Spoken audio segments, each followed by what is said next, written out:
Hi friends, నేను మీ Gnaneshwar. Kalyan Padala fans ఎవరైనా ఉంటే వాళ్ళకు పెద్ద గుడ్ న్యూస్ అని చెప్పుకోవచ్చు. ఎందుకంటే కళ్యాణ్ పడాల ఈరోజు క్యాప్టెన్ కంటెండర్ టాస్క్లో గెలవడం జరిగింది. బిగ్ బాస్ హౌస్లో ఫస్ట్ కంటెండర్ అయ్యింది కళ్యాణ్ పడాల. అసలు ఎలా కంటెండర్ అయ్యారు అనేది వీడియోలో క్లియర్ కట్గా చెప్తాను. అలాగే డిమాండ్ పవన్ వర్సెస్ కళ్యాణ్ పడాల గొడవలు ఎవరిది తప్పు, అలాగే కళ్యాణ్ పడాల వర్సెస్ రీతు చౌదరిలో ఎవరిది తప్పు, అలాగే బిగ్ బాస్ ఆశలపైన నీళ్లు పోసినటువంటి తనుజ అలాగే దివ్యనికిత దాని గురించి కూడా మాట్లాడుకుందాము. అలాగే సంజన గారు వర్సెస్ రీతు చౌదరి వీళ్ళిద్దరు గొడవలు ఎవరిది తప్పు ఎవరిది రైట్ అనేది మాట్లాడుకుందాము. అలాగే నామినేషన్లో ఉన్నటువంటి 8 కంటెస్టెంట్ల ఓటింగ్ ఎలా ఉంది, ఎవరు సేఫ్ జోన్లో ఉన్నారు, ఎవరు డేంజర్ జోన్లో ఉన్నారు, ఎవరు ఎలిమినేషన్ దగ్గర ఉన్నది ఈ వీడియోలో క్లియర్ కట్గా మాట్లాడుకుందాము. అలాగే కళ్యాణ్ పడాల ఓటింగు, తనుజ ఓటింగు నువ్వా నేనా కొనసాగుతుంది. చాలా అంటే చాలా టఫ్ ఫైట్ కొనసాగుతుంది వీళ్ళిద్దరి మధ్యలో. ఇమాన్యుల్ విన్నర్ రేజ్ నుంచి పక్కకి వెళ్ళిపోయాడు. ఓన్లీ కళ్యాణ్ పడాల వర్సెస్ తనుజ వీళ్ళిద్దరి మధ్య టఫ్ ఫైట్ నడుస్తుంది. సో ఎవరు టాప్లో ఉన్నారు, ఎవరు లిస్ట్లో ఉన్నారు అనేది ఈ వీడియోలో నేను క్లియర్ కట్గా చెప్పబోతున్నాను. అలాగే నా పేరు జ్ఞానేశ్వర్. నాకు ఒక ఇన్స్టాగ్రామ్ ఐడి ఉంది. ఆ ఇన్స్టా ఐడి పేరు జ్ఞానేశ్వర్ బీబీ రివ్యూస్ ఉంటుంది. మీకు బిగ్ బాస్ సంబంధించినటువంటి అప్డేట్లు ఫాస్ట్గా రావాలంటే దయచేసి నా ఇన్స్టా ఐడిని ఫాలో అవ్వండి. మీరు అనుకోవచ్చు ఇన్స్టా ఐడి ఫాలో అవడం మాకేంటి లాభం అని. 100% ఎపిసోడ్ కన్నా ముందే మీకు అప్డేట్లు తెలవాలంటే దయచేసి నా ఇన్స్టా ఐడిని ఫాలో అవ్వండి. సోది లేకుండా అసలైన మ్యాటర్కి వెళ్ళిపోదాము. Kalyan Padala fans good news. ఎందుకంటే ఈరోజు ఎక్స్ కంటెస్టెంట్ అయినటువంటి ప్రియాంక జైన్ అలాగే గౌతమ్ వీళ్ళిద్దరూ బిగ్ బాస్ హౌస్లోకి రావడం జరిగింది. క్యాప్టెన్ కంటెండర్ టాస్క్ అనేది పెట్టడం జరిగింది. ఆ టాస్క్ ఏంటంటే బిగ్ బాస్ కొన్ని కలర్స్ చూపిస్తాడు. ఆ కలర్స్ సేమ్ గుర్తుపెట్టుకొని ఇంకొక బాక్స్లో సేమ్ కలర్లు ఫిల్ చేయాలి. ఆ టాస్క్లో కళ్యాణ్ పడాల గెలవడం జరిగింది. ప్రియాంక జైన్ గౌతమ్ వీళ్ళు పెట్టినటువంటి టాస్క్లో కళ్యాణ్ పడాల ఫస్ట్ గెలిచి బిగ్ బాస్ హౌస్లో ఉన్నటువంటి కంటెస్టెంట్లు అందరితో పోటీ పడి ఫస్ట్ కంటెండర్ అయ్యాడు. సో ఈ విధంగా ఫస్ట్ కంటెండర్ అయింది కళ్యాణ్ పడాల ఫ్యాన్స్కు గుడ్ న్యూస్ అని అందుకే చెప్పాను. సో అదేవిధంగా డిమాండ్ పవన్ వర్సెస్ కళ్యాణ్ పడాల గొడవలు ఎవరిది తప్పు ఎవరిది రైట్ అంటే 100% నాకైతే డిమాండ్ పవన్ది తప్పు అనిపించింది. ఎందుకంటే డిమాండ్ పవన్ ప్రతిసారి తన కోసం గేమ్ ఆడకుండా రీతు చౌదరి కోసం గేమ్ ఆడుతుండో అది 100% తప్పు. సో బిగ్ బాస్ హౌస్కి వచ్చింది నీ గేమ్ ఆడడానికి, పక్క వాళ్ళ గేమ్ ఆడడానికి కాదు. సో మినిమం కామన్ సెన్స్ అనేది ఉంటే ఆలోచిస్తే అర్థమవుతుంది. ఎందుకంటే ఇక్కడ డిమాండ్ పవన్ది 100% తప్పు. అదేవిధంగా ఒక టీంలో ఉండి ఇంకొక టీంతో టైఅప్ అవ్వడం కూడా అది కూడా 100% రాంగు.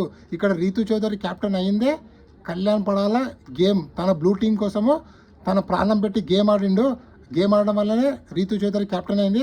అది మినిమం కూడా విశ్వాసం లేకుండా రీతు చౌదరి ఇక్కడ కళ్యాణ్ పడాల పైన ఉరలడం నాకైతే నచ్చలేదు.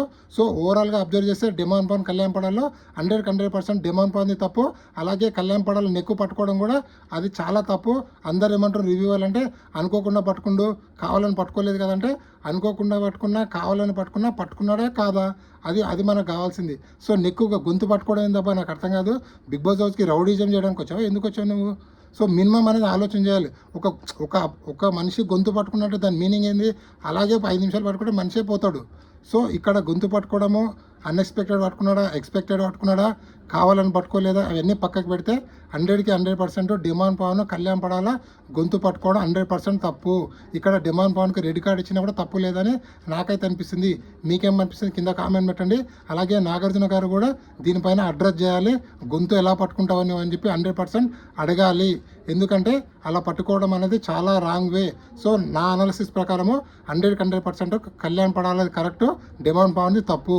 అదేవిధంగా ఇక్కడ రీతు చౌదరి వర్సెస్ కళ్యాణ్ పడాల గొడవ జరిగిందో ఇక్కడ ఎవరిది తప్పు ఎవరిది రైట్ తప్పు అంటే ఇక్కడ రీతు చౌదరి క్యాప్టెన్ అయిందే కళ్యాణ్ పడాల తన బ్లూ టీం కోసం గేమ్ ఆడడం వల్లనే ఇక్కడ ఎవరు మన ఇమాన్యుల్ ఆ రోజు అవుట్ అయ్యాడు. తర్వాత గేమ్ ఆడడం వల్లనే బర్నీ గారు అవుట్ అయ్యారు. కాబట్టి బ్లూ టీంలో వాళ్ళిద్దరు మిగిలారు. లేకపోతే తను కూడా మన డిమాండ్ పవన్ లాగా రెడ్ టీంతో టైఅప్ అయితే 100% రీతు చౌదరి క్యాప్టెనే కాదు. సో మినిమం అని ఆలోచన చేయాలి. రీతు చౌదరి మినిమం కూడా ఆలోచన చేయకుండా మినిమం కూడా విశ్వాసం పెట్టుకోకుండా కావాలని కళ్యాణ్ పడాల పైన కుళ్ళు పెట్టుకొని వీడు కూడా టాప్ 5కి వస్తున్నాడా అని చెప్పి ఏదో రకమైన పర్సనల్ గర్జు పెట్టుకొని తను నిన్న గొడవ పడింది నాకైతే అనిపించింది. ఎందుకంటే డిమాండ్ పవన్ నీ గురించి నువ్వు స్టాండ్ తీసుకోలేవు అన్నప్పుడు కూడా రీతు చౌదరి కావాలని ఎంట్రీ అయింది. సో నిన్న రీతు చౌదరి బిహేవియర్ చూస్తే కళ్యాణ్ పడాలతో కావాలని గొడవ పెట్టుకుందని చెప్పి నాకైతే అనిపించింది. మీకేమనిపిస్తుంది కింద కామెంట్ పెట్టండి. అవును కళ్యాణ్ పడాల అగ్రెసివ్ అయ్యండు. మనిషి అనగా అగ్రెసివ్ అవుతాడు, కోపం వస్తుంది, కొన్ని వర్డ్స్ వాడుతూ ఉంటాము. ఆయన అన్నంత మాత్రాన కళ్యాణ్ పడాలి బ్యాడ్ కాదు కదా. సో మనిషికనంగా కోపం వస్తుంటుంది, అగ్రెసివ్ అవుతుంటారు. అవన్నీ కామన్. అవన్నీ కూడా కంట్రోల్ చేసుకోవాలనుకుంటే అది మన వల్ల కాదు. ఆల్రెడీ కంట్రోల్ చేసుకొని అక్కడ మన ఎవరు బర్ని గారు ఒక గురువు నాగబాబు గారు ఏమన్నారు, మరీ గంగిరే ఏమంటారు, మరీ మెతకతనంగా అయినవరా అని చెప్పలేదా. సో ఇక్కడ కళ్ళంపడాలి చిన్న ఏజ్ 23 ఏజ్. ఆ ఏజ్లో అగ్రెసివ్ అనేది కామన్. సో అగ్రెసివ్ వాడు దాంట్లో తప్పు లేదు, నాకైతే తప్పు లేదు అనిపించింది. సో ఓవరాల్గా చూస్తుంటే కొన్ని బీపర్స్ వాడాలని అనిపించింది. దానిపైన మనకైతే క్లారిటీ లేదు. సో చూద్దాం నాగార్జున గారు ఏం చెప్తారో. సో ఇక్కడ కూడా నాకు కళ్యాణ్ పడాలేదు కరెక్ట్ అనిపించింది. అలాగే సంజన గారు రీతు చౌదరి మధ్యలో గోల్డ్ మెడల్ ఎవరిది తప్పు అంటే 100కి 1000% ఇక్కడ రీతు చౌదరి కరెక్టు, 100కి 1000% సంజన గారిది తప్పని నేనైతే అంటాను. ఎందుకంటే సంజన గారు అనవసరంగా కొన్ని అన్నెసెసరీ మాటలు అనడం జరిగింది, అన్పార్లమెంటరీ వర్డ్స్ కూడా యూజ్ చేయడం జరిగింది. సో ఆ విధంగా నేషనల్ టీవీ ఛానల్లో ఒక అమ్మాయి క్యారెక్టర్ గురించి మాట్లాడడం చాలా తప్పు. ఇక్కడ సంజన గారు చెప్పే విధానంలో 100% తప్పు ఉంది. సో కొన్ని అందులో సంజన గారు చెప్పిన కొన్ని పాయింట్స్ కరెక్ట్ ఉన్నాయి, కానీ అవి చెప్పే విధానంలో 100% సంజన గారిదే తప్పు. ఇక్కడ మనం సపోర్టు రీతు చౌదరికి ఇవ్వచ్చు. అదేవిధంగా మన బిగ్ బాస్ పెట్టుకున్నటువంటి ఆశలపైన నీళ్లు చల్లినటువంటి దివ్య నిఖిత, అలాగే తనుజ. ఇక్కడ తనుజది మాస్టర్ మైండ్ అనుకోవచ్చు అబ్బా. ఎందుకంటే అనవసరంగా దివ్యకి నేను హైప్ ఇస్తున్నానని చెప్పి, లేదు దివ్య ఇంతటితో మనం క్లోజ్ చేద్దామని చెప్పి ఇద్దరు హగ్ చేసుకోవడము, అలాగే దివ్య నిఖిత కూడా నీతో నాకు గొడవ లేదు అని చెప్పి సార్ట్అవుట్ చేసుకోవడం వల్ల అనవసరంగా బిగ్ బాస్ నిన్న బిస్కెట్ యాడ్ అనిపించింది.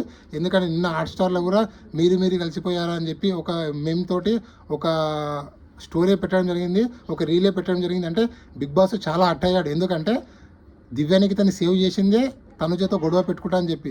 సో అలాంటిది నామినేషన్లో వీళ్ళిద్దరు క్లోజ్ అవ్వడము బిగ్ బాస్ టీం కూడా చాలా ఆశ్చర్యం అనిపించేది. అనవసరంగా సేవ్ చేశాననే ఫీలింగ్ కూడా బిగ్ బాస్కి వచ్చేదని అనిపించింది. సో ఓవరాల్గా నిన్న నామినేషన్లో మీ సపోర్ట్ ఎవరికి అనేది కింద కామెంట్ పెట్టండి. అలాగే బిగ్ బాస్ హౌస్లో ఉన్నటువంటి కంటెస్టెంట్లో నామినేషన్ టోటల్గా 8 కంటెస్టెంట్ ఉండడం జరిగింది. సో ఈ 8 కంటెస్టెంట్లో ఎవరి ఓటింగ్ ఎలా ఉంది, ఇక్కడ కళ్యాణ్ పడాలా అలాగే తనుజ వీళ్ళిద్దరు ఓటింగ్ మధ్యలో ఓరిగా నడుస్తుంది. ఇక నివ్వా నేనా అంటూ నెక్ టు నెక్ నడుస్తుంది. కొన్ని అన్అఫీషియల్ పోలింగ్లో కళ్యాణ్ పడాల టాప్లో కొనసాగుతుండో, కొన్ని అన్అఫీషియల్ పోలింగ్లో తనుజ టాప్లో కొనసాగుతుంది. సో అలాగే విన్నింగ్ రేజ్ నుంచి పక్కకు తప్పుకున్నటువంటి ఇమాన్యుయల్, ఎందుకంటే నిన్న ఇమాన్యుయల్ నామినేషన్లో కూడా తేలిపోయాడని చెప్పుకోవచ్చు. తనుజ ఇమాన్యుయల్ గాలి మొత్తం తీసింది. సో ఇక్కడ ఇమాన్యుయల్ ఏం చేయలేకపోతున్నాడు, అందుకోసం ఆడియన్స్ సపోర్ట్ కూడా ఇమాన్యుయల్కు భారీగా తగ్గిందని చెప్పుకోవచ్చు. ఓవరాల్గా అబ్జర్వ్ చేస్తే కళ్యాణ్ పడాల ఓటింగ్ అనేది 30%లో కొనసాగుతుంది. అలాగే తనుజ ఓటింగ్ అనేది 28%లో కొనసాగుతుంది. అలాగే ఇమాన్యుయల్ ఓటింగ్ అనేది 11%, సంజన ఓటింగ్ అనేది 6%, డెమాన్ పాన్ ఓటింగ్ అనేది 6%, సుమన్ శెట్టి ఓటింగ్ అనేది 5%, బర్నీ ఓటింగ్ అనేది 5%, దివ్య నిఖిత ఓటింగ్ అనేది 5%. ఓవరాల్గా అబ్జర్వ్ చేస్తే ఇక్కడ సేఫ్ జోన్లో ఉన్న కంటెస్టెంట్లో ఓన్లీ ముగ్గురు అని చెప్పుకోవచ్చు. అది ఎవరు అంటే తనుజ, కళ్యాణ్ పడాల, ఇమాన్యుయల్. అలాగే డేంజర్ జోన్లో అలాగే ఎలిమినేషన్ జోన్లో ఉన్నది టోటల్గా 5 కంటెస్టెంట్ చెప్పుకోవచ్చు. అది ఎవరు అంటే సంజన గారు, డెమాన్ పాను, సుమన్ శెట్టి, భరణి, దివ్య నిఖిత. సో ఓవరాల్గా నామినేషన్లో ఉన్నటువంటి 8 కంటెస్టెంట్లో మీరు ఎవరికి ఓటేస్తున్నారు, అలాగే ఎవరిని ఎలిమినేట్ చేద్దాం అనుకుంటున్నారు అనేది కింద కామెంట్ పెట్టండి. అలాగే బిగ్ బాస్ హౌస్లో ఉన్న 9 కంటెస్టెంట్లో బిగ్ బాస్ 9 విన్నర్ అయ్యే ఛాన్స్ ఎవరికి ఉంది, తనుజకుందా, కళ్యాణ్ పడాలకుందా, ఇమాన్యుయల్కుందా, ఎవరికుందా అనేది కింద కామెంట్ పెట్టండి. ఈ వీడియో నచ్చినట్లయితే లైక్ చేయండి, షేర్ చేయండి, సబ్స్క్రైబ్ చేసుకోండి. అలాగే కొత్త యూట్యూబర్ని సపోర్ట్ చేస్తారని మనసారా కోరుకుంటున్నాను. సో మనకు వ్యూస్ అయితే ఇంక్రీజ్ అవుతున్నాయి. ఇలాగే ఇంక్రీజ్ అవుతే మన ఛానల్ ఇంకా గ్రోత్ అయ్యే ఛాన్స్ ఉంది. సో ప్లీజ్ సపోర్ట్ చేస్తారని. అలాగే నా ఇన్స్టా ఐడిని కూడా ఫాలో అవ్వండి. ఇన్స్టా ఐడి పేరు జ్ఞానేశ్వర్ బీబీ రివ్యూస్ అని ఉంటుంది. జై హింద్.